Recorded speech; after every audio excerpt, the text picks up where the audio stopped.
তিনি এই জগতের মধ্যে আসার পর জগতের মানুষগুলোকে শান্তি দেওয়ার জন্য নানান চেষ্টা শুরু করে দিলেন, কিন্তু নবীর মতন একজন দামি মানুষ 40 বছর মেহনত করেছেন, কোনো রেজাল্ট হয়নি। হৃদয়টা ভারী হয়ে গেল, মনের মধ্যে প্রচন্ড কষ্ট ফিল করতে শুরু করলেন। 1 পা 2 পা করে জাবালে নূর নামক উঁচু পাহাড়ের মাথায় চড়ে ছোট্ট একটা গুহা, এই গর্তটুকুর ভিতরে নবীজি আমার ধ্যান করতে শুরু করলেন, গবেষণা করতে শুরু করলেন, রিসার্চ করতে শুরু করলেন। আমার নবী মুহাম্মদুর রাসূলুল্লাহ, আল্লাহ তাআলা নবীজির কাছে দান করলেন কিতাবুল্লাহ, মুহাম্মদুর রাসূলুল্লাহর কিতাবুল্লাহ। মক্কার জমিনে কালো একটা পাথরের পাহাড়ে যখন লেগে গেছে, আল্লাহর কোরআনের ছোঁয়া পাওয়ার পর ওই কালো পাথরের পাহাড়কে আলোর পাহাড় বানিয়ে দিয়েছেন কে? এই জগতের ভিতরে যত নবী রাসূল পয়গম্বর এসেছেন, আল্লাহ তাআলা প্রত্যেকটা নবী রাসূল পয়গম্বরকে এক একটা করে, 2টা করে, 5টা করে অসংখ্য মুজিজা দান করেছেন। কিন্তু নবীরা বিদায় নিয়ে চলে গেছে, তার মুজিজাও তার সাথে বিদায় নিয়ে চলে গেছে। আমার আপনার নবীকে আল্লাহ তাআলা 1টা 2টা মুজিজা দান করেন নাই। আল্লাহর হাবিবকে আল্লাহ তাআলা 4500 মুজিজা দান করেছেন। সুবহানাল্লাহ। 4500 মুজিজার মধ্যে সবচেয়ে যেই মুজিজাটা বড় মুজিজা, দামি মুজিজা, শ্রেষ্ঠ মুজিজা, সবচেয়ে এই পৃথিবীর মধ্যে যেই নিয়ামতটা সবচেয়ে বড় নিয়ামত, এই নিয়ামতটুকুর নামটা কি? কোরআনের চাইতে দামি মুজিজা দুনিয়াতে কোনোটাই নাই। দেখুন আমার প্রিয় ভাইয়েরা, দাউদ আলাইহিস সালাম নামক আল্লাহ তাআলার পয়গম্বর ছিলেন। আল্লাহ তাকে মুজিজা দিয়েছিলেন, তিনি যদি লোহায় হাত দিতেন লোহা গলে মম হয়ে যেত। আল্লাহর পয়গম্বর মরে গেল, মুজিজাও বিদায় নিয়ে চলে গেল। এখন আর কেউ লোহায় হাত দিলে লোহা গলে মম হয়ে যায় না। সুন্দর আর একটা মুজিজা দিয়েছিলেন, মজার এক মায়ার কণ্ঠ। খোলা আকাশের নিচে যদি তেলাওয়াত করতেন, আকাশের উড়ন্ত পাখিগুলো জমিনের মধ্যে জ্ঞান হারায় পড়ে যেতেন। সাগরের কিনারে যদি তেলাওয়াত করতেন, সাগরের মাছগুলো পর্যন্ত আল্লাহর প্রিয় পয়গম্বর দাউদ আলাইহিস সালামের কণ্ঠের তেলাওয়াত শুনে মাছগুলো ভেসে উঠতেন। গাছের নিচে যদি তেলাওয়াত করতেন, তেলাওয়াতে এত প্রেম আর এত মায়া ছিল, গাছের শুকনো গাছের কাঁচা পাতাগুলো ঝরঝর করে জমিনের মধ্যে পড়ে যেত। আল্লাহর পয়গম্বর হযরত দাউদ চলে গেলেন, তার নিয়ামত, তার মুজিজা তার সঙ্গেই চলে গেল।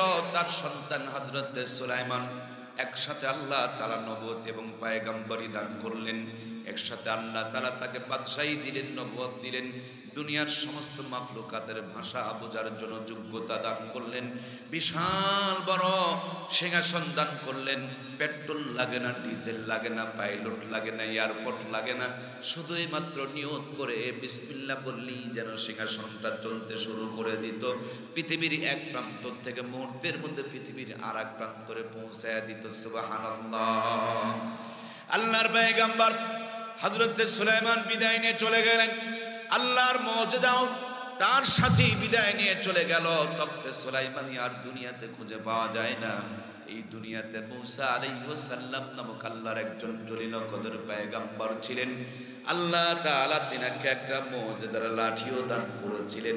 এই লাঠি জমিনে ছেড়ে দিলে বিশাল বড় অজগর সাপ হয়ে যেত, আবার আঘাত করলেই যেন জমিনে কূপ তৈরি হয়ে যেত, সাগরের মধ্যে আঘাত করলে 12টা রাস্তা পয়দা হয়ে যেত। আল্লাহর পয়গম্বর মূসা আলাইহিস সালাম চলে গিয়েছে, তার মুজিজার লাঠিটাও তার সাথে বিলুপ্ত হয়ে গিয়েছে। নবীও নাই, নবীর মুজিজাও নাই। আমার আপনার নবীর আগে আর একজন নবী এসেছিলেন, হযরত ঈসা রূহুল্লাহ। আল্লাহ তাআলা বিনা বাপে তাকে দুনিয়ার মধ্যে পাঠিয়েছিলেন। মানুষজন যখন তার মাকে জিজ্ঞেস করছিলেন, মরিয়ম গো, তোমার তো এখনো বিয়ে হয় নাই, তুমি সন্তান পেলে কেমনে? আল্লাহর প্রিয় বান্দি মরিয়ম শুধু কান্না করেন। ছোট্ট বাচ্চা হযরত ঈসা আলাইহিস সালাম মার কোলে থেকে সমস্ত বামপন্থীদের বাতিলদের প্রশ্নের উত্তর দান করেছিলেন। জোরে বলুন সুবহানাল্লাহ। আমার প্রিয় ভাইয়েরা, আল্লাহ তাআলা তিনাকে আরো মুজিজা দিয়েছিলেন। তিনি যদি অন্ধ লোকের চোখের উপরে হাত বুলাইয়া দিতেন, অন্ধ চক্ষুষ্মান হয়ে যেত। কুষ্ঠ রোগীর মাথার উপরে হাত বুলাইয়া দিলে অসুখ বিসুখ তার ভালো হয়ে যেত। মৃত মানুষের কবরের কিনারে দাঁড়ায়া যদি বলতেন কুম্বি ইজনিল্লাহ, মুহূর্তের মধ্যে মুর্দা মানুষটা কবর থেকে জিন্দা হয়ে দাঁড়িয়ে যেত। আল্লাহর পয়গম্বর হযরত ঈসা রূহুল্লাহ বিদায় নিয়ে চলে গেলেন। তার সাথের মুজিজাগুলো তার সাথেই বিদায় নিয়ে চলে গেল। আমার আপনার নবীকে আল্লাহ তাআলা যতগুলো মুজিজা দিয়েছেন, অনেক মুজিজা নবীর সাথেই বিদায় নিয়ে চলে গিয়েছেন। যেমনটি ভাবে আমার ভাইয়েরা, ওই যে মোতার প্রান্তরে যখন যুদ্ধ চলতেছিল, যুদ্ধ করতে গিয়ে দেখেন নবীজি আমার আলী ভিতরে চলে গেছেন। তার হাতের তরবারিটা ভেঙে গেছে, কিন্তু সে কাফেরদের মাঝখানে ঢুকে পড়েছেন। নবীজি একটা খেজুরের ডাল নিয়ে আলীর দিকে ইশারা করে ফিকায়া দিলেন আর বললেন আলী ধরো। এই নবীজি হাত থেকে ফিকায়া দিয়েছেন। হযরত আলীর হাতে যাওয়ার আগেই খেজুরের ডালটা তরবারিতে রূপান্তরিত হয়ে গেছে। সুবহানাল্লাহ হয়নি? জোরে বলুন সুবহানাল্লাহ। আমার প্রাণপ্রিয় ভাইয়েরা, ঘুমসান লড়াই চলছে। এক পর্যায়ে লড়াই করতে করতে তার হাতে যে ঢাল ছিল, ঢালটাও ভেঙে গেল। আল্লাহর পয়গম্বরের আদরের সাহাবী হযরত আলী, কামুস নামক একটা দুর্গ ছিল, গেট ছিল, আর এক একটা পল্লাকে লাগানোর জন্য ৭০ জন মানুষ ঠেলে লাগাইতে হতো। এত বিশাল বড় পল্লার নিচের দিকে হাত দিয়া ওই পল্লাটা এক হাতে ঝটকানি দিয়া উপরে তুলে ধরে বিজয় অর্জন করেছেন ইসলামের। সুবহানাল্লাহ। যুদ্ধ যখন শেষ হয়ে গেল, আল্লাহর হাবিব বললেন আলী, তুমি নাকি কামুস দুর্গের কবাট ধরে এইটাকে ঢাল বানায়া যুদ্ধ করেছিলে, দেখি তো কেমন করে তুমি এইটাকে উঁচু করে ধরেছিলে। হযরত আলী গিয়া ঘাম ঝরে যাচ্ছে, কিন্তু তার একটা চুল পরিমাণ নাড়াইতে পারে নাই। শরমে যেন মুখটা লাল হয়ে গেছে। দ্বীনের জন্য, কোরআনের জন্য, ইসলামের জন্য, হকের জন্য, ন্যায়ের জন্য যদি সংগ্রাম করেন, আপনার ভিতরে গায়েবী শক্তি ঢুকায়া দিবেন কে? আমার প্রিয় ভাইয়েরা, নবীজি বিদায় নিয়ে চলে গেছেন। নবীজির অনেক মুজিজা বিদায় নিয়ে চলে গেছে, কিন্তু সবচেয়ে বড় মুজিজা, জিন্দা মুজিজা, দামি মুজিজা, নবী আমার বিদায় নিয়ে চলে গেছে, কিন্তু নবীজির এই দামি মুজিজা কোরআনুল কারীম আপনার আমার মাঝখানে আছে না নাই? কোরআন আছে, কিন্তু আমরা কোরআনের কাছে নাই। আমরা আছি মোবাইলের কাছে, আমরা আছি কিরণমালা কটকটি পাখির কাছে, আমরা আছি সুদের কাছে, ঘুষের কাছে, আমরা আছি ডিশ এন্টিনারের কাছে। আমাদের কাছে কোরআন নাই।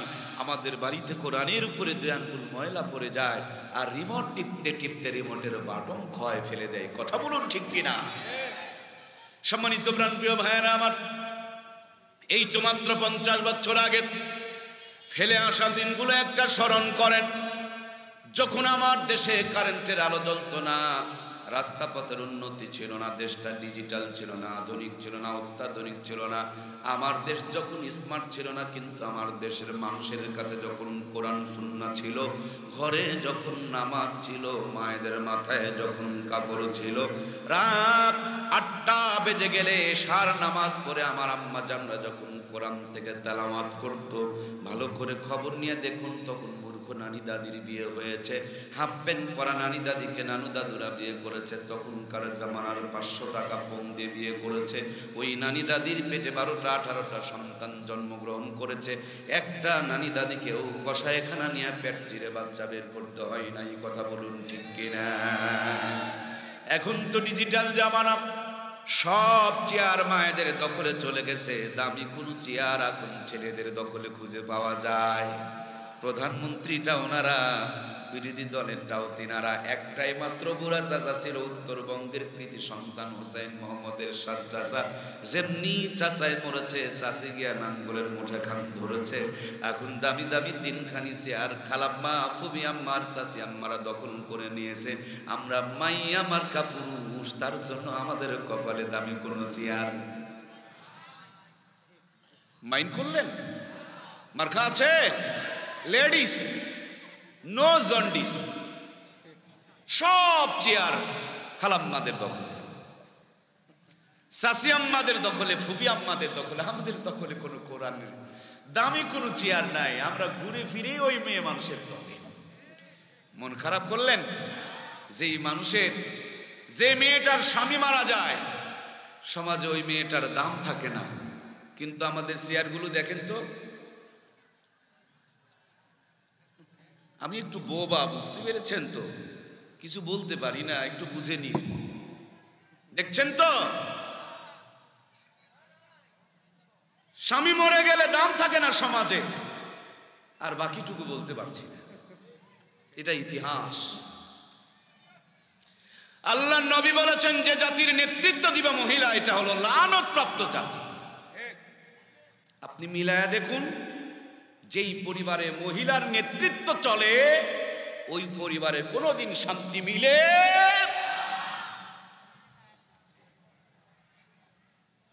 আজকে ওয়াজ হবে না, আজকে কিন্তু ওয়াজ হবে, ধৈর্য নিয়ে বসুন, কিছু কথা হবে ইনশাআল্লাহ।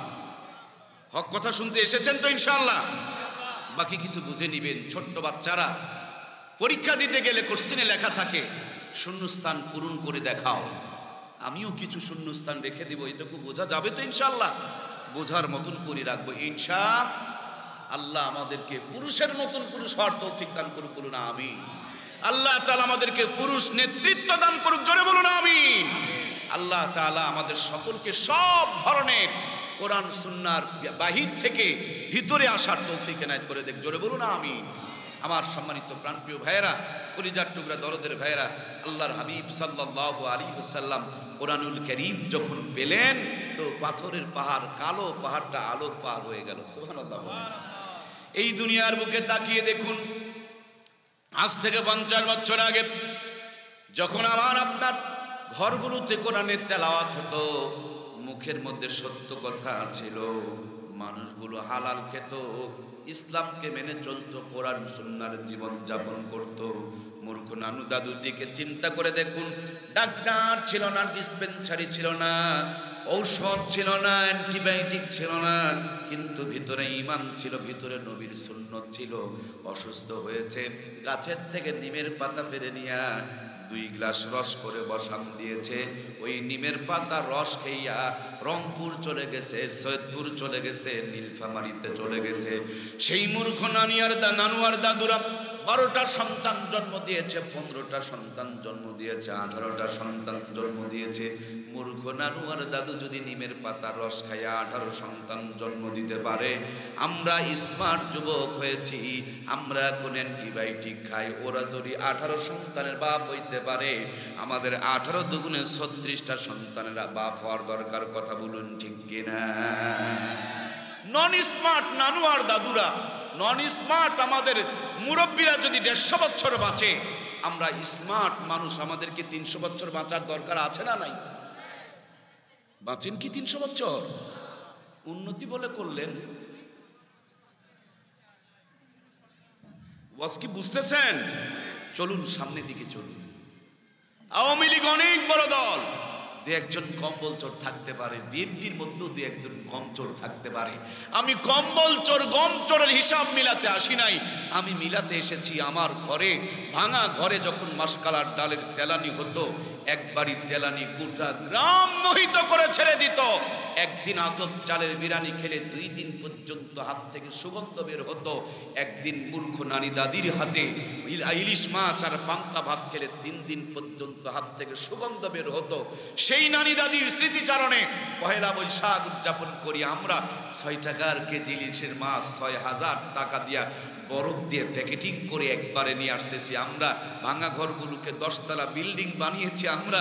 মূর্খ নানি দাদিদের নাতনিদের গায়ে পাস, বিয়ে pass, MA pass, degree pass করিয়েছি আমরা। নরমাল চুলা ভেঙে দিয়ে গ্যাসের চুলা ঢুকিয়েছি আমরা। ওদের ভাইয়েরা, মূল কথা, গোড়ার কথা, মাদ্দা কথা, এত উন্নতি ছিল না, কিন্তু কোরআন সুন্নাহর সাথে সম্পর্ক ছিল, কোরআনের তেলাওয়াত ছিল, মাথায় কাপড় ছিল, শরীরটা পবিত্র ছিল, কামাইগুলো হালাল ছিল। ওই অল্প কামাইয়ের মধ্যে বেশি বরকত দান করেছেন কে? মাশাআল্লাহ। প্রিয় ভাইয়েরা আমার, সেই জন্য মূল কথাটুকু আপনাদের খেদমতে তুলে ধরতে চাই আমার দরদের ভাইয়েরা। আল্লাহ তাবারক তাআলা এই কোরআনুল কারীম নামক বরকত আপনারা মাঝে দান করেছেন। যতদিন জাতি কোরআনের সাথে সম্পর্ক ভালো রেখেছিলেন ততদিন জাতির উপরে রহমত আর বরকত ছিল। যখন জাতি কোরআনুল কারীম থেকে দূরে সরে চলে গেছে, নিজেকে আধুনিক অত্যাধুনিক ডিজিটাল আর স্মার্ট বানাইতে গিয়া ইসলাম থেকে দূরে সরে চলে গেছে, এই জাতির উপরে এখন আযাব গজব লানত আর অভিশাপ চালু হয়ে গিয়েছে। কথা বলুন ঠিক কিনা? এই জন্য প্রিয় ভাইয়েরা আমার, আজকের আলোচনা থেকে আপনাদেরকে যেই মেসেজটুকু আমি দিয়ে যেতে চাই, এখানে যত মানুষ বসা সবার শরীরে কিন্তু শীতের কাপড় আপনারা পরে এসেছেন। কেন শীতের কাপড় পরেছেন? বলে ঠান্ডা লাগানো যাবে না। বলে ঠান্ডা লাগলে ক্ষতি কি? বলে ঠান্ডা লাগলে নিউমোনিয়া হয়ে যাবে, অসুস্থ হয়ে যাবে, সর্দি হবে, কাশি হবে। সর্দি কাশি যদি হয় তারপরও ওষুধ খেলে ভালো হয়ে যাবে। কিন্তু বন্ধু, ঠান্ডার জন্য শীতের কাপড় পরেছ। শীতের কাপড় যদি তোমাকে ঠান্ডার থেকে বাঁচাই, এই কোরআনুল কারীম সব অন্যায় থেকে বাঁচায়, গুনাহ থেকে বাঁচায়, হারাম থেকে বাঁচায়, পাপ থেকে বাঁচায়। এই কোরআনুল কারীম জাহান্নাম থেকে বাঁচায়া জান্নাতের মধ্যে পৌঁছায় দেয়। সুবহানাল্লাহ বলেন। ঠান্ডার ভয়ে শীতের কাপড় পরলেন, জাহান্নামের ভয়ে কোরআনুল কারীমটা পড়া দরকার আছে না নাই? ভাইয়েরা আমার, অল্প কিছুদিন আগে করোনা আসছিল। করোনা সরকার টিকা বের করেছিল। ও সময় যারা বাহিরে গিয়েছিলেন আপনারা জানেন, বাহিরে যেতে হলে করোনার টিকা দেওয়ার কার্ড লাগবে, বুস্টার ডোজের কার্ড লাগবে, নইলে ইমিগ্রেশন আপনাকে পাস করতে দেবে না। আমাদের সৈয়দপুরে বিমানবন্দর আছে, ঢোকার আগে দেখবেন টিকিট চেক করে, ঢোকার আগে দেখবেন আপনার আমার ভাইয়েরা, এটা তো বাহিরের নয়, ভিতরে ভিতরে চলাফেরা, তার জন্য পাসপোর্ট চেক করে না। অন্য অন্য আন্তর্জাতিক ফ্লাইটগুলোতে পাসপোর্ট চেক করে, ভিসা চেক করে, টিকিট চেক করে, বডি চেক করে, হেলথ কার্ড চেক করে। এখন গত কিছুদিন আগে করোনার টিকার কার্ড চেক করে। যদি সব ঠিক আছে, করোনার টিকা দেওয়া নাই, সরকার ওই অন্য দেশের সরকার বলতেছে এটা আমার দেশে অ্যালাউ নাই, চলবে না, এটা আমার দেশে ঢুকতে পারবে না, যাও গেট থেকে ফিরে যাও, বিমানে উঠতে দেওয়া হবে না, বিমানে চড়তে দেওয়া হবে না। আমার ভাইয়েরা, করোনার কার্ড দ্বারা যদি বিদেশ অ্যালাউ না করে, এই কোরআনুল কারীম ছাড়া জান্নাতের মধ্যেও অ্যালাউ করা হবে। এজন্য ইসলামের প্রথম দর্শন নামাজ নয়, রোজা নয়, হজ নয়, যাকাত নয়। ইসলামের প্রথম হুকুম, প্রথম খবর, প্রথম ও আদেশটাই আল্লাহর পক্ষ থেকে পড়ো তোমার প্রভুর নামে, যিনি তোমাকে সৃষ্টি করেছেন। বন্ধু, দুনিয়ার মধ্যে শিক্ষা ব্যবস্থা হলো দুই প্রকার। এক প্রকার শিক্ষা হলো জাগতিক শিক্ষা, দুনিয়াবি শিক্ষা। আর এক প্রকার শিক্ষা হলো জান্নাতের শিক্ষা, আখেরাতি শিক্ষা, কোরআন সুন্নাহর শিক্ষা, নবীর দেখানো তরিকায় শিক্ষা। এই দুই শিক্ষার দুইটা লাইন, এই দুইটা লাইন দিকে একটু খেয়াল করে দেখেন। এই পৃথিবীর যে জাগতিক শিক্ষা, এর শেষ মাথার মধ্যে MBBS, FCPS, FRCS, অত দূর যদি না যান, শেষ শিক্ষার শেষ মাথার মধ্যে তাকায় দেখেন, মনে করেন BA পাস। তাহলে বিয়ের আগে কি আছে? আয়ের সামনে মেট্রিক, মেট্রিকের সামনে 9, 9-এর সামনে 8, 8-এর সামনে 7, 7-এর সামনে 6, 6-এর সামনে 5, 5-এর সামনে 4, 4-এর সামনে 3, 3-এর সামনে 1, 1-এর সামনের ইঞ্জিনের দিকে তাকায় দেখেন প্লে, কেজি আর নার্সারি। প্লে, কেজি, নার্সারির সামনে কি ওয়াজ বুঝছেন কি? ট্রেনের একটা ইঞ্জিন থাকে না? এই যে দুনিয়ার লাইনের শেষ মাথায় অনেক বড় ডিগ্রি, গোড়ার দিকে আসতে আসতে দেখেন কিচ্ছু নেই, জিরো, কিচ্ছু নেই। এই জন্য এই শিক্ষায় যে যত শিক্ষিত হয়, আমরা মাঝে মাঝে দেখি অনেকে আবার তত বড় বেয়াদব হয়। শিক্ষিত ছিল না, নঙ্গি ছেড়ে দাঁড়ায় প্রসাব করতো না। যেমনি শিক্ষিত হইছে, নঙ্গি বেদ দিয়া প্যান্ট ধরছে, প্যান্টের চেন খান খুলে দিয়া কুত্তার মতন ছচ্ছর করে ছেড়ে দিতেছে। কথা বলুন ঠিক কিনা? কুকুরের এমন মুরিদ নেওয়া নিছে। আপনাদের এলাকার কুকুরেরা কি বসে প্রসাব করে? আমার ভাইয়েরাও করে না। কুকুরের কি প্রসাব করার পর পানি নেয়? আমার ভাইয়েরাও পানি নেয় না। কুকুরের পিছনে নেঙ্গুর আছে, লেজ আছে, নিচে দিলে ইজ্জতটা ঢেকে যেত। কিন্তু ইজ্জত কি ঢেকে রাখে না বের করে দেখায়? কথা বলে না, বের করে দেখায় না। আমাদের স্মার্ট পাঙ্খু যুবকদের দিকে তাকায় দেখেন, পায়জামা কিনে হাঁটুতে ফাটা, এই রানের মধ্যে কাটা, পাশার মধ্যে ফাটা, তাছাড়া আবার প্যান্টের পুঁটও নাই। জোর করে যদি ওকে মসজিদে নিয়ে যায় নামাজ পড়তে লাগায় দেন, সেজদাতে গেলে রুকুতে গেলে পাশার থেকে এমনি প্যান্ট খুলে যাবে। কথা বলেন ঠিক কিনা? সম্মানিত প্রাণপ্রিয় ভাইয়েরা আমার, পক্ষান্তরে আর একটা শিক্ষা, আখিরাতমুখী শিক্ষা আল্লাহ আছে, অথবা রংপুরের মাদ্রাসা আছে, এই মাদ্রাসাগুলোর কথা বলবেন। ওই মাদ্রাসাওয়ালাকে যদি জিজ্ঞেস করেন আপনারা কোথায় পেলেন, তিনারা ঢাকার কোনো মাদ্রাসার কথা বলবেন। ঢাকাওয়ালাকে যদি জিজ্ঞেস করেন কোথায় পেয়েছেন, তিনারা বলবেন হাটাজারি মাদ্রাসার কথা। হাটাজারিওয়ালাকে যদি বলেন কই পেলেন, তিনারা বলবেন ভারতের দারুল উলুম দেওবন্দের কথা। দেওবন্দওয়ালাকে যদি বলেন কোথায় পেলেন, তিনারা বলবেন মদিনার বিশ্ববিদ্যালয়ের কথা। মদিনার বিশ্ববিদ্যালয়ওয়ালাকে যদি জিজ্ঞেস করেন এই কোরআন সুন্নাহর জ্ঞান আপনারা কোথায় পেয়েছেন, তিনারা হয়তো আবু বকর নয়তো বা ওমর অথবা ওসমান আলীর কথা বলবেন। কথা বলুন ঠিক কিনা? গোরা খুঁজে দেখেন ওই চারজনের যে কোনো একজনের কাছে চলে গেছে। হযরত আলীরে যদি বলেন আলী গো এই কোরআনের আলো কোথায় পেয়েছো, হযরত আলী বলবেন আমার প্রাণের নবী, দরদের নবী, প্রিয় নবী, তিনি 40 বছর এই দুনিয়ার মানুষকে শান্তি দেওয়ার চেষ্টা করেছেন। যখন ব্যর্থ হয়েছেন, জাবালে নূরে হেরা গুহার মধ্যে বসে বসে ধ্যান করছিলেন, গবেষণা করছিলেন, রিসার্চ করছিলেন। ওই মুহূর্তে নবীজির কাছে জিবরাইল আমিন দিয়ে গিয়েছেন, আর নবীজি আমাদেরকে দিয়ে গিয়েছেন। তার মানে তিনি নবীজির কাছে পেয়েছেন। আমার নবীকে যদি বলেন আমার নবী গো আপনি যে কোরআনুল কারীম আমাদেরকে দিলেন, এই কোরআন আপনি কোথায় পেলেন? আল্লাহর হাবিব বলেন আমি জিবরাইল আমিনের কাছে পেয়েছি। জিবরাইল আমিনকে যদি বলেন আপনি কোথায় পেলেন, জিবরাইল আমিন বলেন আমি আরশ আজিম থেকে নিয়ে এসেছি।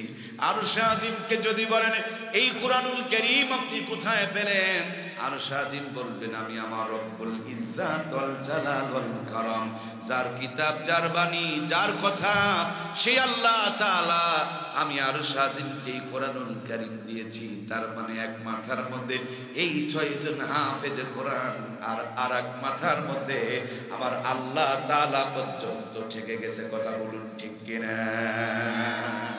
আমার প্রিয় ভাইয়েরা, এজন্য নবীজি দাড়িওয়ালা, আজকের মাদ্রাসার উস্তাদ, শিক্ষক, ছাত্র তারাও দাড়িওয়ালা। নবী ছিলেন টুপিওয়ালা, এরাও দেখবেন টুপিওয়ালা। নবী নামাজ পড়েছেন, এরাও নামাজ পড়তেছেন।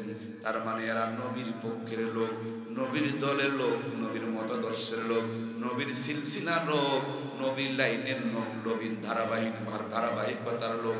আপনারা সৈয়দপুরে গিয়া দেখবেন ট্রেন দাঁড়িয়ে আছে, রাতে ঢাকা যাওয়ার জন্য ট্রেন। দৌড় গিয়া যে কোনো একটা বগিতে যদি চড়েন, এই বগিতে চললেই ভিতরে দিয়ে ইঞ্জিন পর্যন্ত চলে যেতে পারবেন। আর কোন বগিতেও যদি বসে পড়েন, ইঞ্জিনটা সামনের দিকে দৌড়ায় যাচ্ছে, সব কিছু পাড়ি দিয়া সকাল হতেই দেখবেন আপনারা ঢাকায় পৌঁছায়া দিবে। আমার প্রাণের ভাইয়েরা, এই ট্রেনটা যদি আপনারে আমারে ঢাকা পৌঁছায়া দিতে পারে, এই জান্নাতের গাড়ি, এই জান্নাতের মাদ্রাসার মসজিদ, এই জান্নাতের কন্ট্রাক্টর আর ওলামা, ছাত্র, শিক্ষকেরা, এরাও হলো জান্নাতের হেল্পার আর কন্ট্রাক্টর। 60 বছর 70 বছরের জিন্দেগি যখন পাড়ি দিয়া দিবেন, এই জান্নাতি গাড়িগুলো আপনাকে আমাকে জান্নাত পর্যন্ত পৌঁছায়া দিবে। এজন্য প্রিয় ভাইয়েরা আমার, আমাদের সন্তানগুলোকে মাদ্রাসায় দেওয়ার দরকার আছে না নাই? দুনিয়াবি নয়, দরকারি শিক্ষা, নুরানি নয়, কোরআনী শিক্ষা, এক শিক্ষার মধ্যে সব।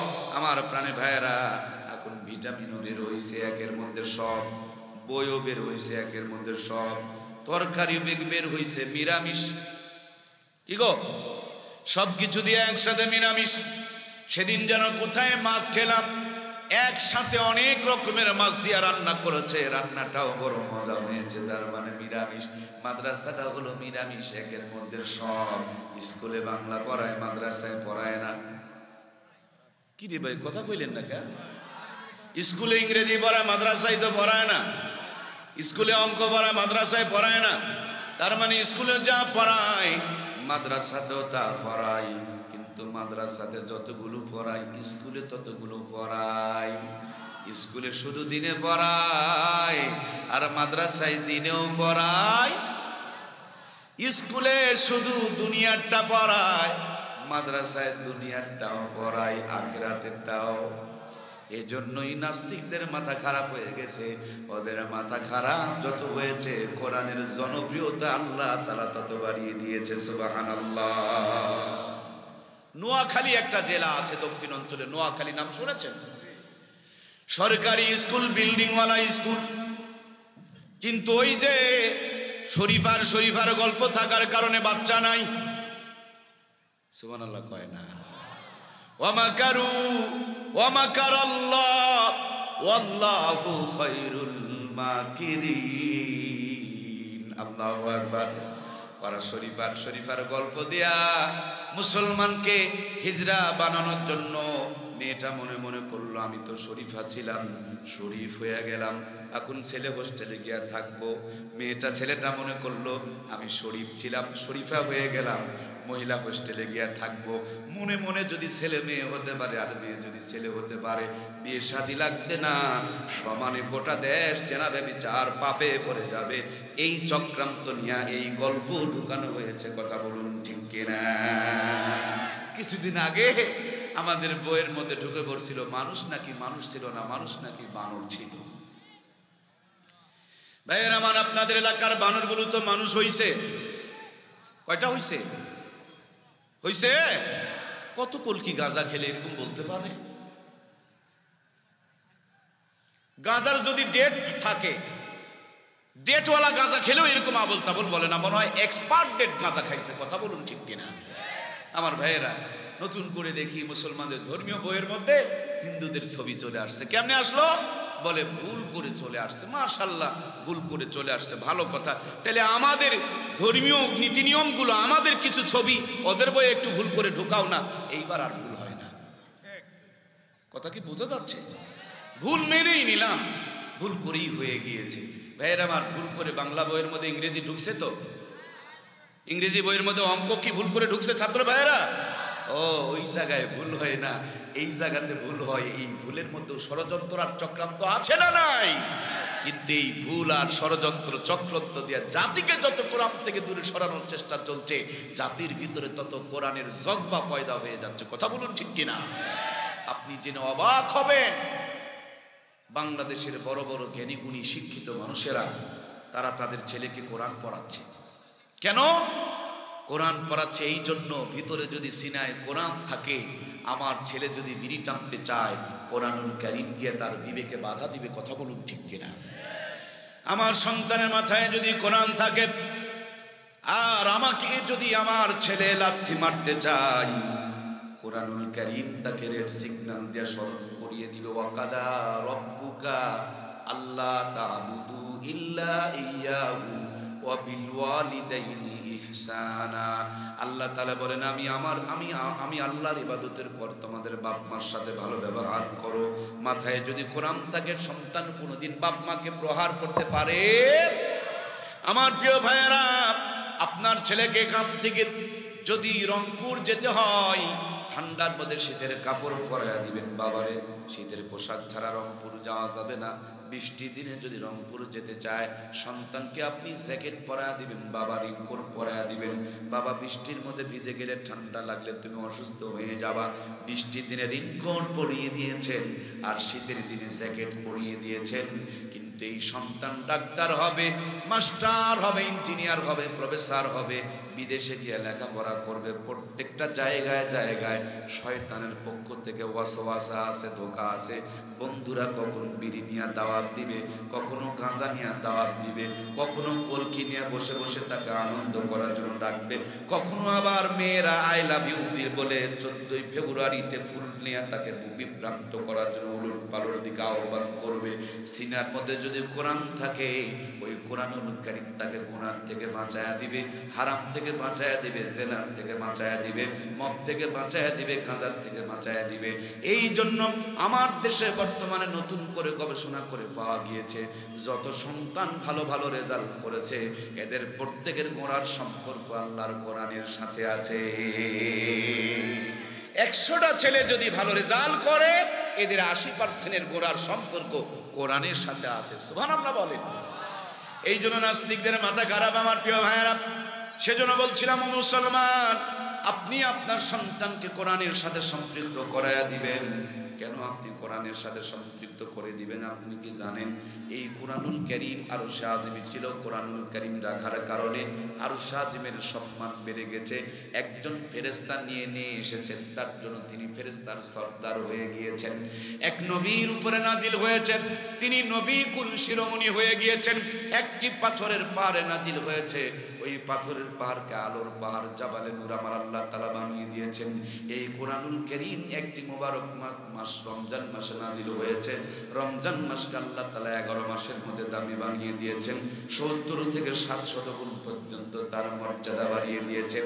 এই কোরআনুল কারীম একটি মোবারক রাতে নাজিল হয়েছে। লাইলাতুল কদরি খায়রুম মিন আলফি শাহর, 1000 মাসের চাইতে এক রাতের মর্যাদা আল্লাহ তাআলা বাড়িয়ে দিয়েছেন। আজকেও পৃথিবীর জমিনে যেই কাগজে কোরআনুল কারীম লেখা হয়েছে, এর চাইতে দামি কাগজ কি আর দুনিয়াতে একটাও আছে? এই কোরআনুল কারীম যেই কাপড়ে জড়ানো হয়েছে, এর চাইতে দামি কাপড় কি দুনিয়াতে আর কোথাও আছে? এই কোরআনুল কারীম যেই রেহেল কাঠের উপরে রেখে পড়া হয়, বলুন তো দেখি ওই শিমলের কাঠ, রেহেল কাঠের চাইতে দামি কাঠ আর দুনিয়াতে কিছুই। এজন্য প্রিয় ভাইয়ারা, এটা ম্যাগনেট, এটি চুম্বক, এটি পরশ পাথর। যেখানে যেমনি যার সাথে যতটুকু লেগেছে, প্রত্যেকটা জিনিসের দাম বেড়েছে, শান বেড়েছে, মান বেড়েছে, মর্যাদা বেড়েছে, সম্মান বেড়েছে। জোরে বলুন না সুবহানাল্লাহ। আলেমদের সাথে কোরআনের সম্পর্ক, এই জন্য আলেমদের মান মর্যাদা দাম কম না বেশি? আপনি আপনার সন্তানকে কোরআন পড়ায়া দেন, সন্তানের জীবনে কোরআনুল কারীমকে ঢুকায়া দেন। আপনার সন্তান ভাঙা ঘরে থাক, পুরা ঘরে থাক, বেড়া ঘরে থাক, 5000 টাকার বেতনে চাকরি করুক আর 50,000 টাকার বেতনে চাকরি করুক, সিনায় যদি কোরআন থাকে, যেখানেই থাকুক শান্তিতে রেখে দিবেন কে? তারপর আপনি আপনার সন্তানকে মাদ্রাসায় পড়াচ্ছেন না। আমি জানি কেন আপনি মাদ্রাসায় পড়াচ্ছেন না। আপনি মনে মনে ভেবেছেন মাদ্রাসায় পড়লে মনে হয় ভাত পাবে না। আমি চ্যালেঞ্জ করে বলতে পারি, কোরআন যারা পড়ে এদের ভাতের অপেক্ষা করা লাগে না, এদের জন্য প্রত্যেক দিন বিরিয়ানির দাওয়াত আসে। কথা বলুন ঠিক কিনা? খেয়াল করে দেখুন, এটা তো নীলফামারী জেলা না? পুরা নীলফামারী জেলার ভিতর থেকে 2টি মানুষ বের করেন। জীবনে সাপের খেলা দেখেছেন, বাঘের খেলা দেখেছেন, বানরের খেলা দেখেছেন। মাঝে মাঝে আওয়ামী লীগের নেতারা বলে খেলা হবে, বিএনপিরাও হুঙ্কার ধরে খেলা হবে। ভাইরাল একটা আওয়াজ, যুবকেরা সাউন্ড দাও, খেলা হবে। খেলা হবে বলে না সবাই? খেলা হবে। কিসের খেলা? আর্জেন্টিনা ব্রাজিলের খেলা, মেসি আর নেইমারের খেলা, সাপ আর বাঘের খেলা, আওয়ামী লীগ আর বিএনপির খেলা? নো নো, আজকের খেলাটা হবে জান্নাত আর জাহান্নামের খেলা। খেলা কি হবে? আওয়াজ দেন, খেলা কি হবে? কিসের খেলা? জান্নাত আর জাহান্নামের খেলা। মেসি আর নেইমার নয়, আওয়ামী লীগ আর বিএনপি নয়। খেলা হবে হালাল খোর আর হারাম খোরের মধ্যে, খেলা হবে ইমানদার আর বেঈমানের মধ্যে, খেলা হবে হক আর বাতিলের মধ্যে। এই খেলাটা যদি দেখতে চান, প্লেয়ার দিতে হবে আমাকে 2টা। কয়টা ভাইয়েরা আমার? 1 নম্বর একটা প্লেয়ার দেবেন হালাল খোর। কথা ছোট্ট, অর্থ অনেক বড়। 1 নম্বর প্লেয়ারটা কি খোর ভাই? জমিনের আল ঠেলা যাবে না, গ্রামীণ ব্যাংকে বউ বন্ধক থেকে টাকা তোলা যাবে না। কথা কি বুঝতেছেন? বোনের হক মেরে দেওয়া যাবে না। হজে যাওয়ার আগে মেয়ের নামে মাথায় হাত দিয়ে দোয়া করে ছেলের নামে জমি লিখে দিয়ে যায়, এরকম চিটার মার্কা হাজি নাই? আছে না নাই? এইরকম বাটপারও হওয়া যাবে না। শর্ত হলো হালাল খোর হতে হবে। খেলা কি হবে? প্লেয়ার কই? দাঁড়ান তো, কয়জন আছেন? 1 টাকাও জীবনে হালাল নাই। কয়জন বাপের বেটা আছেন? দাঁড়ান। কলিজায় কত বড় সাত সাহস আছে, একটু দাঁড়ান দেখি চেহারাটা। আমার প্রাণপ্রিয় ভাইয়েরা, এই যে একজন পাওয়া গেছে, লিল্লাহে তাকবীর। আল্লাহ আমাদের সবাইকে হালাল খাওয়ার তৌফিক দান করুক, বলুন আমিন। আলহামদুলিল্লাহ, প্লেয়ার পেয়েছি, বুকে বল আছে, সাহস আছে, সৎ সাহস আছে। আল্লাহ আমাদের সকলকে ওইরকম হালালের একটা চূড়ান্ত শক্তি দান করুক, বলুন আমিন। হালালের সাথে দুনিয়ার সমস্ত হারাম পারবে না, হালালের স্পেশাল বরকত আল্লাহ রেখেছেন। সুবহানাল্লাহ বলে। তাহলে প্লেয়ার পেলাম একটা হালাল খোর। 2 নম্বর প্লেয়ার লাগবে কিনা? একটা প্লেয়ার দিয়ে কি খেলা হবে? হবে না। 2 নম্বর প্লেয়ার লাগবে হারামখোর। বর্তমানে হারামখোরের কোনো অভাব। ডান দিক দেখায়, বাম দিক দেখায়, উপর দিক দেখায়, নিচের দিক দেখায়, মাঝে মাঝে আবার টেবিলের নিচ দিয়েও আসে। কথা বলুন ঠিক কিনা?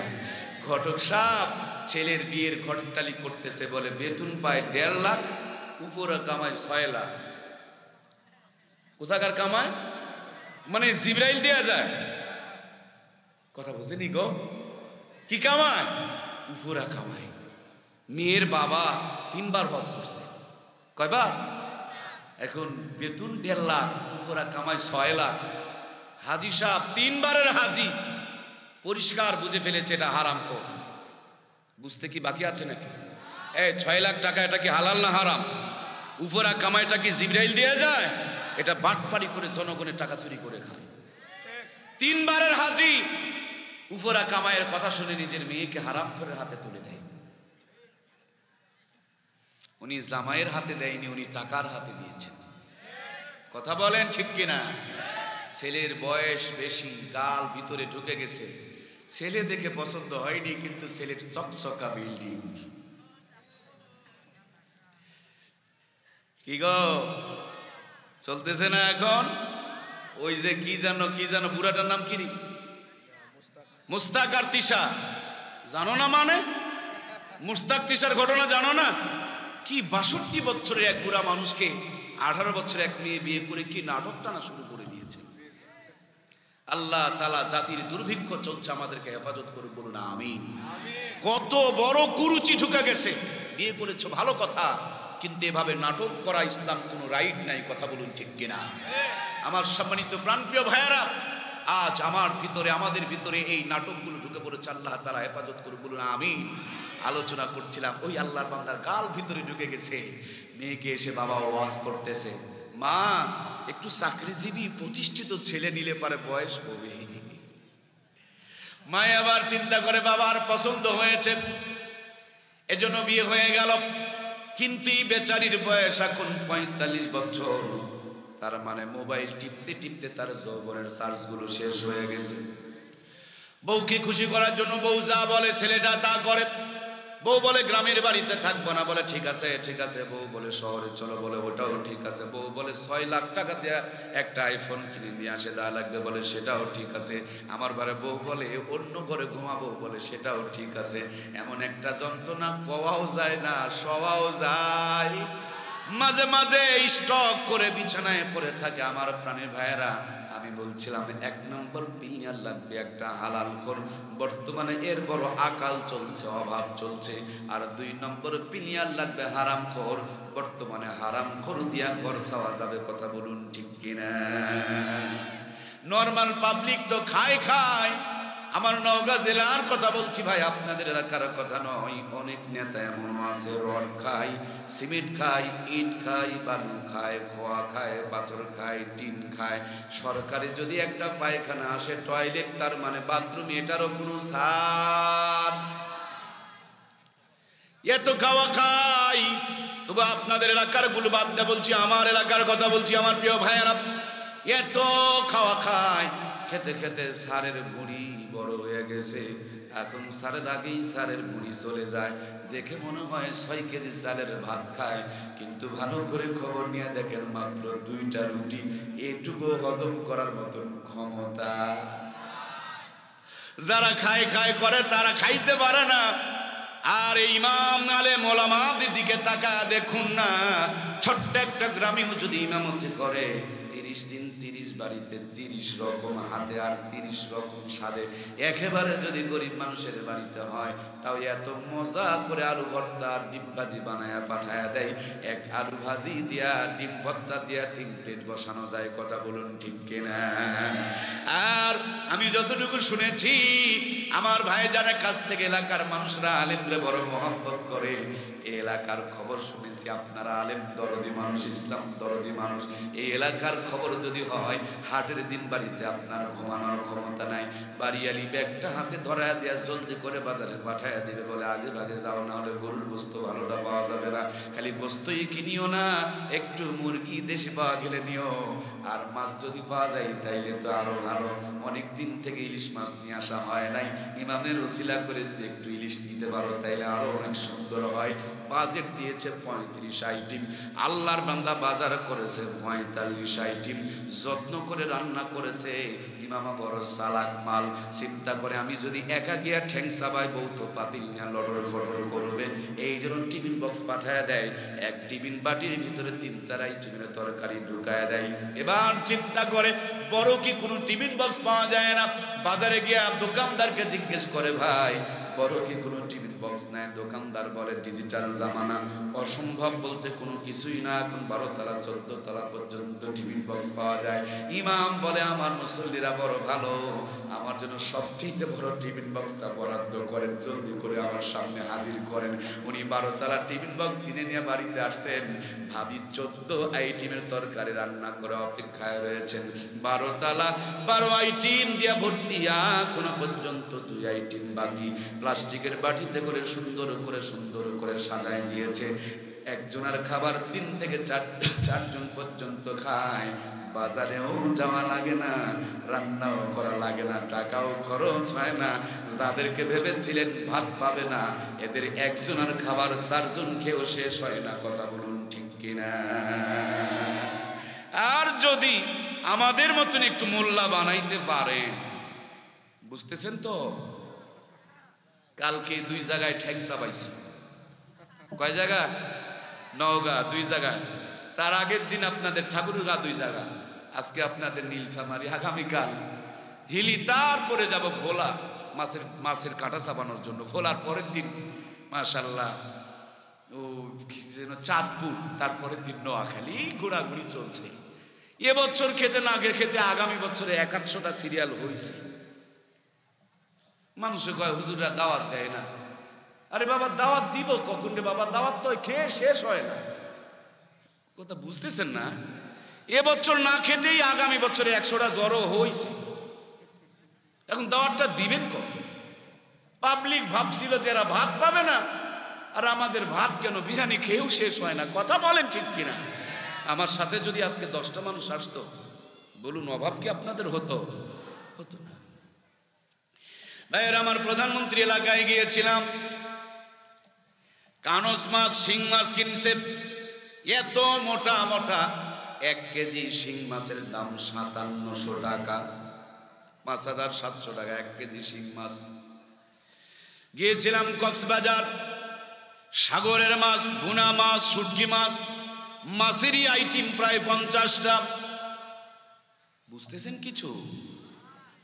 খাওয়ার সুযোগ নাই, দেখেই মন শান্তি করে। আমার ভাইয়েরা, কোরআনের সাথে যারা আছে ভালো করে খবর নিয়ে দেখেন, আল্লাহ এদেরকে আজও পর্যন্ত দুনিয়াতে রাজকীয় মর্যাদা দিয়েছে। কথা বলুন ঠিক কিনা?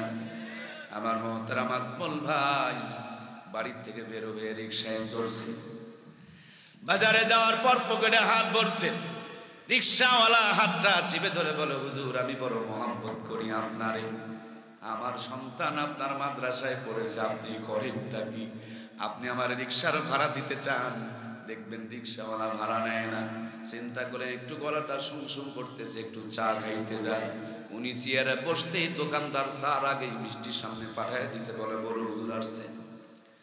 মিষ্টি খাওয়া শেষ হতে না হতে চা খাওয়ার পর পকেটের সামনে গিয়া হাত ঢুকাই, দোকানদার হাতটা ফিরা দিয়া হাতের মধ্যে 500 টাকা করা একটা নোট ঢুকাইয়া দিয়া বলে, হুজুর এখানে তো বিল লাগবে না, যতদিন বেঁচে আছেন ততদিন চা খাবেন, আর এই যে হাতে ঢুকাইয়া দিলাম, বাজারে গিয়া বাইরে গিয়া একটা পান খেয়ে নিবেন, পান খাইতে নাকি 500 টাকা লাগে। আল্লাহর বান্দা দোকানে গিয়া 500 টাকা নিয়া পানের জন্য অর্ডার করেছে। দোকানদার তো একটা ফ্রি দিছে, বাড়িয়ালির জন্য আর একটা সুন্দর করে বেঁধে দিয়েছে, বলে এটা ভাবির জন্য দিয়ে দিবেন। হঠাৎ করে সামনে হেঁটেই চলছে কাপড়ের দোকানদার, বলে হুজুর আমি 3 দিন থেকে আপনারে খুঁজতেছি, সাদা একটা লুঙ্গি আমাকে বড় ভালো লেগেছে, এই লুঙ্গিটা পরলে আপনারে সুন্দর মানাবে, আমি আপনার জন্য এইটা হাদিয়া নিয়ে এসেছি। তার মানে রাজা যারা হয়, বাদশা যারা হয়, দুনিয়ায় সব জায়গা তাদের জন্য ফ্রি হয়ে যায়, হাদিয়া হয়ে যায়, সম্মান হয়ে যায়, দাম দেওয়া লাগে না। দেখুন না কোরআনওয়ালারা আজ পর্যন্ত এই বাংলার জমিনেও রাজকীয় সম্মান পায়, কথা বলুন ঠিক কিনা? এই আপনাদের বাজারে মিজানুর রহমান আজহারি যদি আসে, 4 দোকানদার ভাইয়েরা 4 বিল নিবেন? মিষ্টির দোকানদার ভাইয়েরা মিষ্টির বিল নিবেন? এই পানের দোকানদার ভাইয়েরা পানের কি টাকা নেবেন? উনি তো এমপি না, মন্ত্রী না, রাষ্ট্রপতি না, কেন? কোরআনওয়ালা। আমি দেখেছি আমার মহতারাম ওস্তাদকে আহমদ শফি সাহেবকে জুতাগুলো বহন করার জন্য কতদিন যে চেষ্টা করছি, কিন্তু আমি যাওয়ার আগে দেখি কেউ বগলে নিয়ে আছে। সুবহানাল্লাহ বলবেন না? আরে কোরআন যারা পড়ে শুধু ওদের দাম বাড়ে না, কোরআনওয়ালার পায়ের নিচের জুতারও দাম বেড়ে যায়, কথা বলুন ঠিক কিনা? চলেন আমার সাথে, দেখবেন জুতা পায়ে থেকে খোলা লাগে না, জুতা সোজা করে পায়ে দেওয়া লাগে না, জুতা সোজা করে দেওয়ার জন্য লোকজন দাঁড়িয়ে থাকে। সম্মানিত প্রাণের ভাইয়েরা আমার, আমি আমার কথাই বলি, বারবার বলি, কারণ আমি একজন রাজমিস্ত্রির সন্তান, একেবারে গরিবের ঘরে জন্ম। যে ঘরে জন্ম জীবনে হজ স্বপ্ন দেখা বড় মুশকিল। আল্লাহ তাআলা আমাকে 13 বার বড় হজে নিয়েছেন, এবার 14তম বারের প্রস্তুতি চলছে।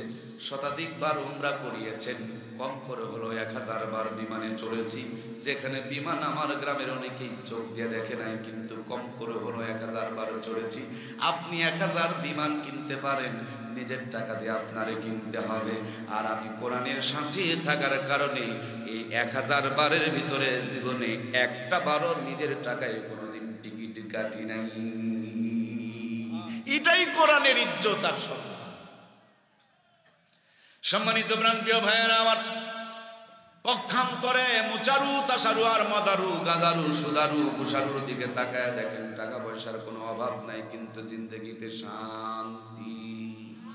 রাতের 9টায় 6 লাখ টাকা নিয়া লম্বা একটা আগরবাতি ধরায়া, চিনেন না আগরবাতি? চিনেন না ভাই? আপনাদের এলাকায় তো আবাদও হয়, আগরবাতি চাষবাস হয়, আমি জানি। হাই রে হাই, গরু ছাগল পায়খানা করার সময় খায় না, আর আমার ভদ্রলোক ভাইদের না খাইলে পায়খানা বের হয়। পায়খানায় বসে কষে মারে টান, উপরে ছাড়ে ফু আর নিচে ভরে মুখ। আবার 4 দোকানে গিয়া কয়, নামাজ না পড়লে কি হলো, ইমান ভালো আছে, কথা বলুন ঠিক কিনা? আমার মাঝে মাঝে চিন্তা হয়, আরে গরুটাও ভিটামিন বোঝে, সেই জন্য ঘাস খাই, ছাগলটাও ভিটামিন বোঝে, এই জন্য পাতা খায়, আর কুকুরটাও ভিটামিন বোঝে, এই জন্য পায়খানা খায়। কিন্তু আশরাফুল মাখলুকাত মানুষ এত বোকার বোকা, এটা যে বিড়ি খায়, এর মধ্যে কি আছে রে ভাই? কিছু আছে? এই যে আমার পাশে বসা বড় ভাই, ওনার বয়স আর আমার বয়স 20 বছর ডিস্টেন্স হবে মোটামুটি ধরেন।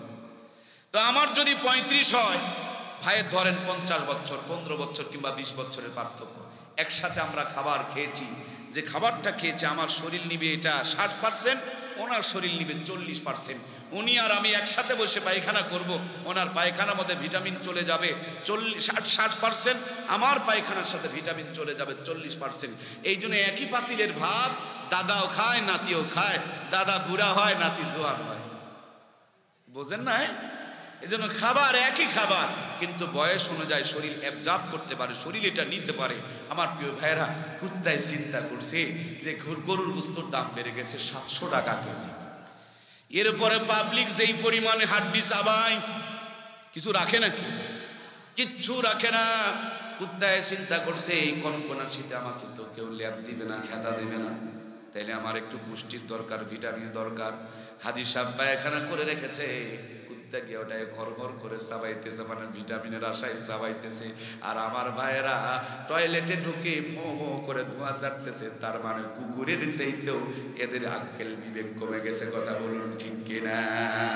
এটা আমার কথা না, কোরআনের আয়াত। ওয়ালা কাদ জারানা লি জাহান্নামা কাসীরাম মিনাল জিন্নি ওয়াল ইনস লাহুম কুলুবুন লা ইয়াফকাহুনা বিহা ওয়া লাহুম আ'য়ুনুন লা ইউবসিরুনা বিহা ওয়া লাহুম আযানুন লা ইয়াসমাউনা বিহা উলাইকা কাল আনআম বাল হুম আদাল উলাইকা হুমুল গাফিলুন।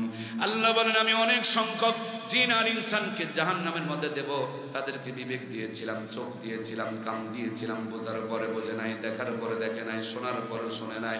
আল্লাহ বলেন এরা জানোয়ারের মতন, পরে বলেন বালহুম আদল, তার চাইতে নিকৃষ্ট। আল্লাহ আমাদের সকলকে সমস্ত নিশার থেকে হেফাজত করুক, জোরে বলুন আমিন। হাইরে বিড়িয়া, হাইরে নিশা, আহারে আমার প্রিয় ভাইয়েরা, এত মানুষকে বোঝানোর পরও মানুষ নিশা খায়। এই জন্য এখন নিশা খাইতে নিষেধ করি না, বরঞ্চ আমি বেশি করে খাইতে বলি। আমি খুঁজে খুঁজে পাইলাম এটা শোনার দরকার। ওদের কিন্তু ওয়াজ আর কানের মধ্যে ঢুকবে না, এই জন্য ওদের ফাইসালাটাই আগে দিয়ে নেই। 1 নম্বরে লাভ, বাড়ি চুরি হয় না। আমি হিসাব করে দেখেছি যারা খাওয়ার মতন খায়, রাতের বেলা তাদের ঘুমানোর ক্ষমতা নাই, অল্পতেই ফুসফুস নষ্ট হয়ে যায়। সারা রাত খালি কুকুর কুকুর করে কাশে আর বলে। যেই কাশে দাদা মরল, সেই কাশ এসে আমাকে ধরলো। রাতের বেলা যদি বাড়িওয়ালা কাশাকাশি করে, চোর কি চুরি করার চান্স পাবে? বুঝতে কি পারছেন? বেশি করে টানবেন, জম্মের টানা টানবেন। 2 নম্বরে লাভ আমার ভাইয়েরা, 2 নম্বরে লাভ, কুত্তায় কামড়ায় না। খেয়াল করে দেখবেন যারা খাওয়ার মতন খায়, অল্প দিনেই দেখবেন তারা কঙ্কাল হয়ে যায়, দুর্বল হয়ে যায়, অসুস্থ হয়ে যায়, একা একা হাঁটতে পারে না। হাতের মধ্যে 1 খণ্ড লাঠি লাগে।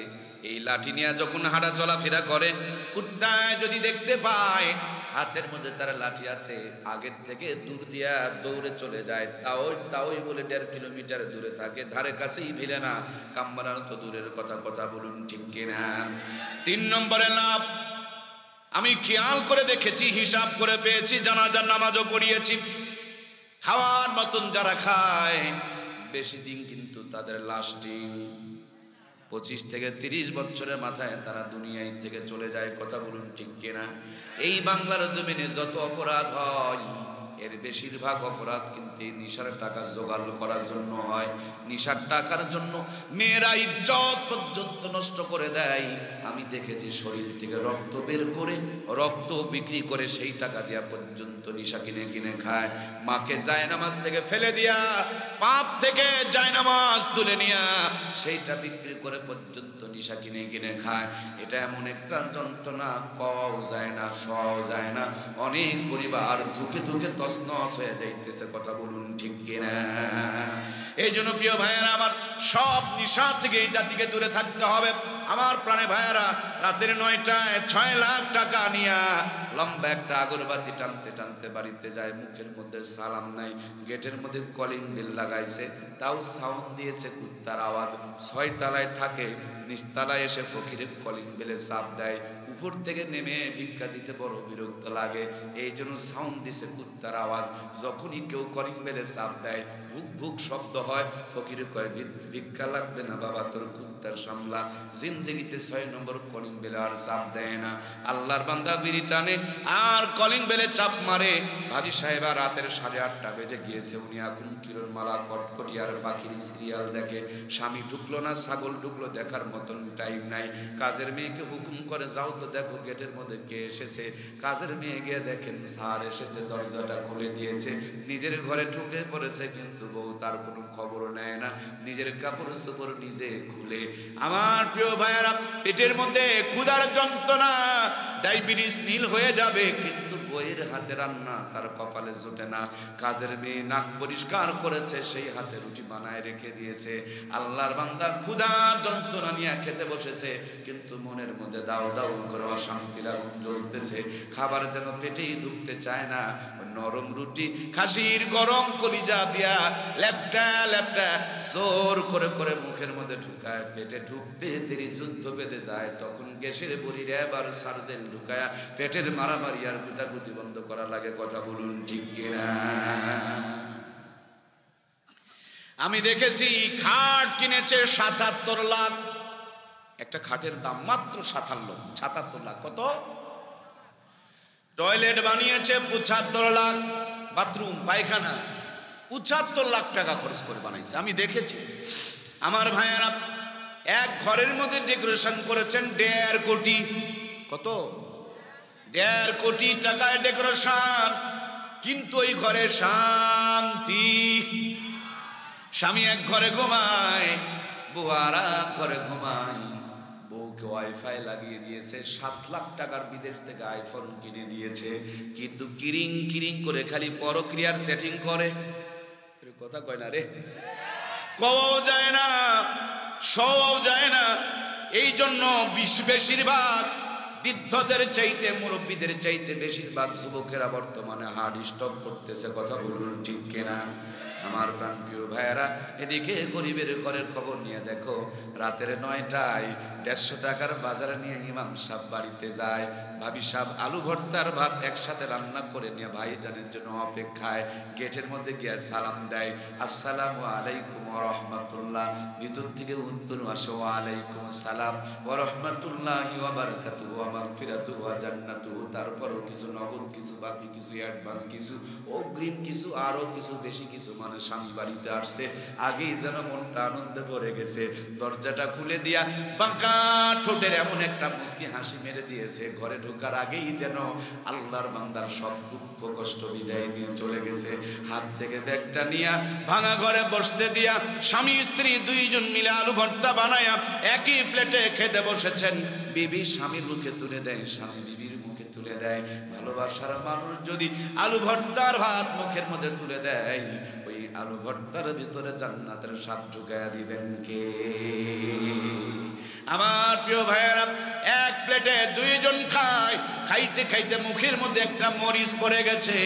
আল্লাহর বান্দি সেখানে মুখ লাগায় পানি পান করেছেন। আল্লাহর বান্দা ইমাম সাহেব একই জায়গায় ঠোঁট লাগায়া আবার গিলাসটা মুখের মধ্যে দিয়া পানি পান করে। নবীজি বলেন, মরিচের আমার ভাইরা, মরিচের আমদানি কমে গেলে মরিচের দাম বেড়ে যায়, পেঁয়াজের আমদানি কমে গেলে পেঁয়াজের দাম বেড়ে যায়। আমার নবী বলেন, যখন সুন্নতের আমদানি কমে যাবে, উম্মত যখন সুন্নত থেকে দূরে চলে যাবে, তখন কেউ যদি একটা মরা সুন্নত জিন্দা করে, এক একটা সুন্নতের বিনিময় আল্লাহ ১০০ শহীদের সওয়াব তার আমলনামায় দান করে দেবে। সুবহানাল্লাহ হয়নি? জোরে বলুন সুবহানাল্লাহ। একটা সুন্নত ১০০ শহীদের সওয়াব। সুবহানাল্লাহ জোরে বলুন। আল্লাহ নবী বলেন, পুরুষ আর মহিলার যখন বয়স হয়ে যাবে, দেরি করো না, জলদি করে বিয়ে দিয়ে দাও। কিন্তু আমার দেশের নিয়ম হলো, বিয়ে করে খাওয়াবো কি? খাওয়াবেন আপনি না আল্লাহ। জোরে বলুন, রিজিকের মালিক কে? এজন্য প্রিয় ভাইয়েরা, একটা লাইন দিয়ে কি আলো জ্বলে? একটা লাইন দিয়ে কি ফ্যান চলে? একটা লাইন খালি কারেন্টের লাইন দিয়ে কি মাইক কথা বলে? লাইন লাগবে দুইটা, লাল তার কালো তার, নেগেটিভ পজিটিভ কারেন্টের লাইন। আর 3 লাইন যতই কামাই করেন, বিয়ে না করা পর্যন্ত সংসারে কোনোদিন বরকত আর শান্তি হবে। এই জন্য নবী বলেন, 3 কাজে দেরি করো না। তার 1 নম্বর কাজ, সেটি হলো যখন পুরুষ আর মহিলা বালেগ হয়ে যায়, প্রাপ্তবয়স্কা হয়ে যায়, তখন তাদেরকে বিয়ে দিয়ে দাও। জলদি করে তাদের মধ্যে একটা পারিবারিক বন্ধন তৈরি করে দাও। আমার প্রিয় ভাইরা, নবীজির কাছে এক সাহাবী এসে বলছেন, আমার বড় অভাব। নবী বলেন, বিয়ে করে নাও। আবার বলেন অভাব, বলেন বিয়ে করে নাও। আবার বললেন অভাব, নবী বললেন বিয়ে করে নাও। চতুর্থবারে গিয়া বললেন, নবীজি অভাব। আল্লাহর হাবিব বলেন, যতদূর হালাল ততদূর পর্যন্ত ঠেকায় ফেলে দাও। চতুর্থবারে যে মেয়েটার বিয়ে করেছিলেন, তিনি হাতের কাজ জানতেন। 4 বোনকে নিয়ে একসাথে সুন্দর করে এত সুন্দর একটা পরিবেশ গঠন করেছিলেন। ওই এলাকার মধ্যে ধনী পরিবার হয়ে গিয়েছিলেন। সুবহানাল্লাহ। আমার প্রিয় ভাইয়েরা, সফলতার জন্য চিন্তা করছো, বালিশে মাথা দিয়ে একজন, বিয়ের পরে সফলতার চিন্তা করবে এক বালিশে মাথা দিয়া 2 জন। সফলতার চিন্তা করে একটা পরিবার, বিয়ের পরে সফলতার চিন্তা করবে 2 পরিবার। একটা লাইন দিয়ে আলো জ্বলে না, এক লাইন দিয়ে পুরুষের কামাই অথবা মহিলার কামাই দিয়ে বরকত হয় না। 2 জন যখন থাকবে, রহমত আর বরকত তখন আসতে শুরু করে দিবে। কিন্তু এখন তো ডিজিটাল জামানা, আমার দেশের যুবকেরা বিয়ে করতে চায় না। 3টা কারণে যুবকেরা বিয়ে করতে চায় না। তার 1 নম্বর কারণ, বিনা টাকায় যদি দুধ পাওয়া যায়, গাবি কিনে ঝামেলা টানা দরকার। ওই যে একটা বুঝছে, এই দুইটা রুলস। যে কয়টা হাসছে আমার কথা তারা বুঝেছে, যারা হাসে নাই আমার কথা তারা কিন্তু বোঝে নাই। 14ই ফেব্রুয়ারি মাত্র 10টা টাকার ফুল কিনলে পারেই ভালোবাসা পাওয়া যায়। খামোখাতি বিয়ে করার জন্য 5 লাখ টাকা খরচ করা দরকার আছে ভাই? ওয়াজ কি বুঝতেছেন? শোনো, অতি চালাকের গলায় দড়ি, বেশি চালাকি করিও না। আজকে যদি তুমি মানুষের হক মারো, তুমি যখন বুড়ো হওয়ার পর বিয়ে করে নিয়ে আসবা, তোমার চোখের সামনে তোমার বউ অন্যর কাছে গিয়া হক মারা দিবে, সেদিন সইতেও পারবা না, কইতেও পারবা না। কথা বলুন ঠিক কিনা? এজন্য বেশি চালাকি করিও না। কষ্ট হচ্ছে নাকি যুবক ভাইয়েরা? মন খারাপ করলেন নাকি? 2 নম্বর যে কারণে যুবকেরা বিয়ে করে না, ওনার বান্ধবী আছে 15টা, এক একটা 17টা করে সিম চালায়। ও হিসাব করে দেখছে একটাও সিঙ্গেল, এজন্য চিন্তা করছে এগুলোর বৌমা হবে না, এগুলোর হবে বোমা। চিন্তা করছে বিয়েই করবো না, এগুলোর বাড়িতে নিয়ে গিয়ে যন্ত্রণা সহ্য করা যাবে না। আমার যুবক ভাইদেরকে বলতে চাচ্ছি, আপনি যদি ভালো একটা বিয়ে করতে চান, ভেজাল মুক্ত একটা নির্ঘাত খাঁটি পিওর যদি বিয়ে করতে চান, মুখে একটু সুন্নতের দাড়ি রেখে দেন। ছেলে মানুষই খালি লুচ্চা হয় না, এখন মেয়েরাও লুচ্চা হয়। আর লুচ্চা মেয়েদের চিনার আলামত, লুচ্চা মেয়েরা দাড়ি টুপিওয়ালাকে লাইক করে। কারণ দাড়ি টুপিওয়ালার সাথে কোনো ফাজলামি চলে, মামাতো ভাই, খালাতো ভাই, চাচাতো ভাই, তালতো ভাই, দুলা ভাইয়ের সাথে এদিক ওদিকে আড্ডা মারার দাড়ি টুপিওয়ালার সাথে বিয়ে করলে পারে আর সুযোগ পাওয়া যাবে। এই জন্য ওই লুচ্চা কোয়ালিটির মেয়েরা বাপ মাকে অ্যাডভান্স তারা রিমান্ডার দিয়ে রাখে, আমাকে দাড়ি টুপিওয়ালার হাতে তুলে দিও না। কথা কি বুঝতেছেন? মুসলমানের ঘরে জন্ম নিয়া যে মেয়ে দাড়ি আর টুপিকে অবহেলা করে, ঘৃণা করে, এরা মুসলমান নামের কলঙ্ক। কথা বলুন ঠিক কিনা? আপনি মুখের মধ্যে সুন্নতের দাড়ি রেখে দেন, এই মেয়েকে যখন দেখতে যাবেন, মেয়েটাকে দেখতে গেলে আপনাকে দেখেই বলবে আসসালামু আলাইকুম চাচা। চাচার মানে আপনারা ডিসলাইক মারছেন, আপনার আর থাকার দরকার নাই, বাড়িতে চলে আসুন। 2 রাকাত নামাজ পড়ে আল্লাহর কাছে দোয়া করুন, আল্লাহ তাআলা বিপদ থেকে আপনারে বাঁচায় দিয়েছে। এটা বৌমা হবে না, এটা হবে বোমা। এটা আপনার সারা জীবন জ্বালায়া পুরায়া সরকার করে দিত। কথা বলুন ঠিক কিনা? এই দাড়ি থাকার কারণে আল্লাহ তাআলা ভয়াবহ অভিশাপ থেকে, মুসিবত থেকে আপনাকে আমাকে হেফাজত করেছেন। এই জন্য ভাইয়েরা, 3 নম্বরে যেই কারণে যুবকেরা বিয়ে করতে চায় না, এই 3 নম্বর কারণটা বড় মারাত্মক কারণ। এই 3 নম্বরটার নাম হলো এই মোবাইল ফোন। কথা বলুন ঠিক কিনা? বউ যদি বাবার বাড়িতে যায়, মনে হয় মিলাদ পড়াবেন, তার মানে একটু স্বাধীনতা পেয়েছে। 3 দিন যদি মোবাইলের নেটওয়ার্ক না থাকে, বাংলাদেশের অর্ধেক যুবকেরা পাগল হয়ে যাবে। কথা বলুন ঠিক কিনা? রাত যত গভীর হয়ে যায়, ইয়ারফোন ঢুকায়া কানের মধ্যে তারটা লাগায়া দিয়া ফোনটা টিপাটিপি করতে শুরু করে দেয়। এর মধ্যে ন্যাংটামি ছবিগুলো যখন সামনে চলে আসে, আমার ভাইয়েরা যৌবনকে কুরবানি করে দেয়। তার মানে যেটুকু ব্যাটারিতে চার্জ আছে ওইটুকু ল্যাপের মধ্যে শেষ হয়ে যায়, খেতার মধ্যে শেষ হয়ে যায়। দাদাই বিয়ে করতে চাই, নানাই বিয়ে করতে চাই, না দিয়ে বিয়ে করতে ভয় পাই, মানে সব চার্জ মোবাইলে খেয়ে ফেলে দিয়েছে। কথা বলুন ঠিক কিনা?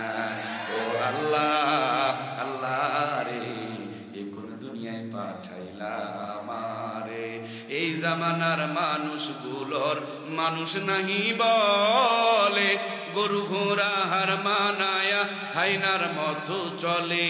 ও আল্লাহ, আল্লাহ রে, এ কোন দুনিয়ায় পাঠাইলা আমারে? জোরে বলুন মারহাবা।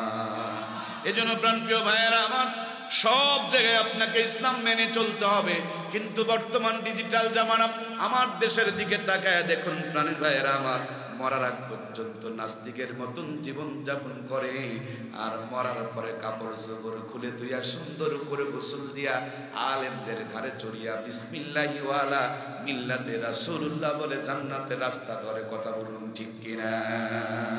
আল্লাহ তাআলা বলেন, ইয়া আইয়ুহাল্লাযীনা আমানুত্তাকুল্লাহ হাক্কা তুকাতিহি ওয়া লা তামুতুন্না ইল্লা ওয়া আনতুম মুসলিমুন।